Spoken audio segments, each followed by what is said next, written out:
तो YouTube पर लाखों लोग लाखों वीडियोस को हर घंटे, हर मिनट और हर सेकंड रोज देखते हैं। लेकिन उन ऑडियंस में, उन लोगों में आपकी ऑडियंस कौन है, ये जानना सबसे जरूरी है। क्योंकि जितना पता होगा हमें हमारी ऑडियंस के बारे में, उतना ही अच्छा कंटेंट हम डिलीवर कर पाए। तो आज इस वीडियो में हम वही जानेंगे कि आप अपने ऑडियंस को कैसे पहचान सकते हो। आप ऑडियंस को एक मास मार्केट में कैप्चर करना चाहते हो या एक नीश मार्केट में कैप्चर करना चाहते हो। तो सपोज आपका एक यूट्यूब चैनल है जिसपे आप क्रिकेट से रिलेटेड वीडियो बनाते हो। क्या लगता है आपकी ऑडियंस कौन होगी? आपकी ऑडियंस हो सकती है जो क्रिकेट देखते हैं, जो क्रिकेट खेलते हैं, जो क्रिकेट के बारे में जानना चाहते हैं, जो क्रिकेट से रिलेटेड न्यूज देखना चाहते हैं, या जो क्रिकेट सीखना चाहते हैं, या साथ ही साथ जिनको क्रिकेट के बारे में कुछ गलत सीखना है, मतलब कि कंट्रोवर्सीज को जो देखना चाहते हैं, वो भी आपके ही ऑडियंस है।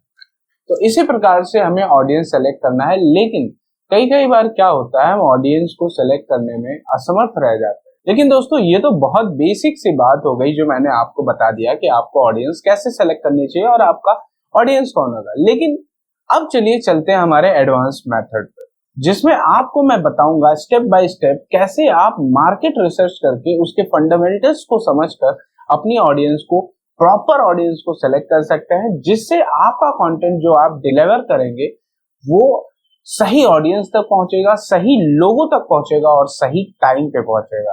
अब सपोज जैसे कि मैं रियल लाइफ में क्या करता हूँ, मैं रियल लाइफ में फुटबॉल खेलता हूँ, कभी कभी क्रिकेट भी देखता हूँ, मूवीज देखता हूँ, मुझे पुरानी गाड़ियां पसंद है। लेकिन मेरी जो ऑडियंस है वो कौन है? जो यूट्यूब सीखना चाहते हैं, जिनको यूट्यूब के बारे में जानना होगा, या जो अपने चैनल को थोड़ा सा और इम्प्रूव करना चाहते हो, या जिनको पैसा कमाना है यूट्यूब के बिजनेस से।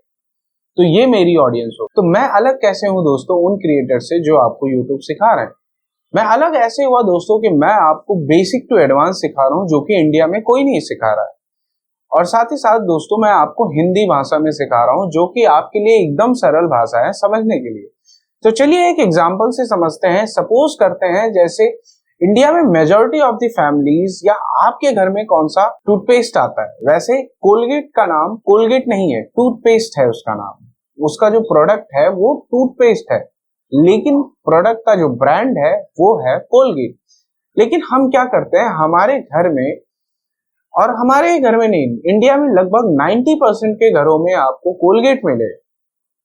तो कोलगेट एक मास मार्केट को कैप्चर करने वाला ब्रांड बन गया। उसकी नीच क्या है? Mass market. उसकी ऑडियंस कौन होगी?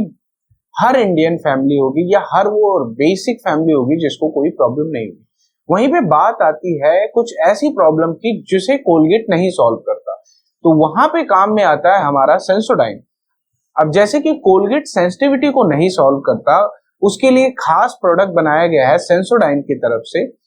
सेंसोडाइन नाम का एक टूथपेस्ट बनाया गया है। तो आपकी सेंसिटिविटी को सॉल्व करने के लिए सेंसोडाइन बनाया गया। वैसे ही दोस्तों आपको एक पर्टिकुलर नीच को समझने के लिए, एक पर्टिकुलर ऑडियंस की प्रॉब्लम को समझना होगा। अगर आप उस पर्टिकुलर ऑडियंस की प्रॉब्लम को समझ जाते हो तो आपको उसका सॉल्यूशन फाइंड आउट करना होगा, और वही होगा आपका कंटेंट। किसी प्रॉब्लम को समझो, उसके लिए सॉल्यूशन बनाओ, और उन दोनों को मिलाकर आपका कंटेंट बन जाएगा। लेकिन दोस्तों कई बार क्या होता है, हम प्रॉब्लम समझ लेते हैं लेकिन उसका सॉल्यूशन ढूंढने में हमें टाइम लगता है। तो उस टाइम पे हमें क्या करना चाहिए? उस टाइम पे हमें फॉलो करना चाहिए हमारे मेंटर्स। मतलब कि जिस नीच के बारे में आजकल देखिए यूट्यूब पे लाखों करोड़ों क्रिएटर्स हैं, ऐसा कोई नीच नहीं बचा जहां पे आपके नीच से रिलेटेड वीडियोस ना हो। तो आप उनके वीडियोस को एज अ रेफरेंस ले सकते हो, एज अ इंस्पिरेशन ले सकते हो। समझो कि वो कैसे प्रॉब्लम को सॉल्व कर रहे हैं उस पर्टिकुलर ऑडियंस के लिए। और साथ ही साथ आपको उन ऑडियंस को अगर आप तक लेके आना है तो आप उस ऑडियंस के लिए क्या बेटर कर सकते हो, कैसे उस क्रिएटर से आप अच्छा डिलीवर कर सकते हो या डिफरेंट डिलीवर कर सकते हो। क्या आप कॉमेडी के साथ साथ थोड़ा सेंस ऑफ ह्यूमर, सार्केज्म या कुछ अलग कैसे कर सकते हो उस प्रॉब्लम को सॉल्व करने के लिए। सपोज कई बार हम क्या करते हैं, हम ज्यादा व्यूज के चक्कर में हम एक ऐसा नीश सेलेक्ट करते हैं, एक ऐसी ऑडियंस सेलेक्ट करते हैं जो कि इंडिया में सबसे ज्यादा है, एंटरटेनमेंट की ऑडियंस। अगर हम एंटरटेनमेंट के ऑडियंस सेलेक्ट करते हैं तो उसमें हमारे नुकसान क्या है और फायदे क्या है। फायदा ये है कि उस ऑडियंस में हमें व्यूज ज्यादा मिलेंगे, लेकिन प्रॉब्लम क्या है, हमारा अर्निंग पोटेंशियल कम होता है और साथ ही साथ दोस्तों हमारा जो टारगेट ऑडियंस है वो कोई स्पेसिफिक पर्सन नहीं होता है। हमारा टारगेट ऑडियंस कोई स्पेसिफिक पर्सन नहीं होता, हमारा टारगेट ऑडियंस कोई भी हो सकता है। लेकिन यहाँ पे प्रॉब्लम क्या है, इसके ड्रॉबैक्स क्या है कि यहाँ पे कंपटीशन बहुत ज्यादा है। इस नीच में सबसे ज्यादा कंपटीशन है इन इंडिया। अब आपने फाइंड आउट कर लिया कि आपको कौन सा मार्केट चूज करना है, एक बड़ा जिसमें बहुत ज्यादा पोटेंशियल है लेकिन कंपटीशन उतना ज्यादा है, या एक छोटा मार्केट जहां पे अर्निंग ज्यादा है और पोटेंशियल भी ज्यादा है। तो अब ये सेलेक्ट करने के बाद आपको सेलेक्ट करनी होती है आपकी ऑडियंस, कि आपकी ऑडियंस क्या देखना चाहती है, आपसे वो क्या चाहती है, कोई भी क्रिएटर में वो क्या देखती है। जैसे कि सपोज आप अपनी वाइफ या गर्लफ्रेंड को सिलेक्ट करते हो तो उसमें आप क्या देखना चाहते हो कि अच्छी होनी चाहिए, पढ़ी लिखी होनी चाहिए, सुंदर होनी चाहिए, आपसे उसकी वाइब मैच करनी चाहिए, आप उसको समझने चाहिए, ये सारी चीजें। वैसे ही आपकी ऑडियंस जो है वो आपकी एक गर्लफ्रेंड की तरह है। आपको आपकी गर्लफ्रेंड और ऑडियंस को समझना पड़ेगा, तभी आप उसके हिसाब से डिलीवर कर पाएंगे। तो आपको ये समझना होगा कि आपकी ऑडियंस अपने क्रिएटर में क्या देखना चाहती है। अब आपको ये समझना होगा कि आपकी जो ऑडियंस है वो वीडियो देखने के लिए क्या करती है।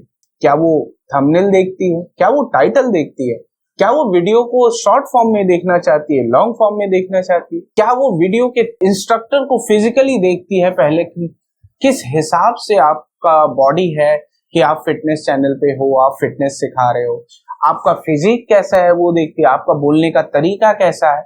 और साथ ही साथ कई कई बार ऑडियंस आपके एडिटिंग स्टाइल को भी देखते हैं, क्या आपकी एडिटिंग में उनको मिनिमल एडिटिंग पसंद आ रही है या हाइपर एडिटिंग जो कि मिस्टर बीस्ट करते हैं वैसी एडिटिंग को उनको पसंद आ रही है। तो ये सारी चीजें भी कई कई बार आपकी ऑडियंस देखती है। दोस्तों ऑडियंस को समझने के लिए आपको अपना एनालिटिक्स को एकदम ढंग से समझना पड़ेगा, और एनालिटिक्स आप जब समझ जाएंगे तो आपको ऑडियंस का पता चल जाएगा।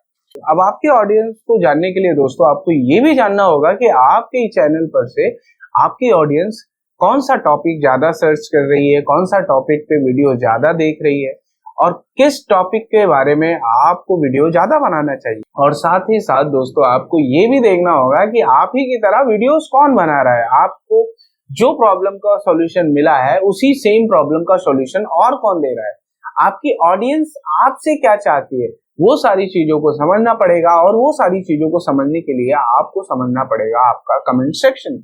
जब आप अपने कमेंट सेक्शन में देखते हो, आप उसको पढ़ते हो, एनालाइज करते हो, तब आपको पता चलता है कि आपकी ऑडियंस आपसे क्या चाहती है। क्या आपकी ऑडियंस एडिट्स को कम करना चाहती है, क्या आपकी ऑडियंस को आपका सॉल्यूशन पसंद आया। और कई कई बार हमें ये भी देखना पड़ता है कि आपकी ऑडियंस को क्या गुस्सा दिलाता है। मतलब कि जैसे आपने एक टॉपिक पे वीडियो बनाया कि क्या इंडिया में गन्स लीगल होनी चाहिए या नहीं होनी चाहिए, कुछ लोग होंगे बोलेंगे होनी चाहिए, कुछ लोग होंगे बोलेंगे नहीं होनी चाहिए।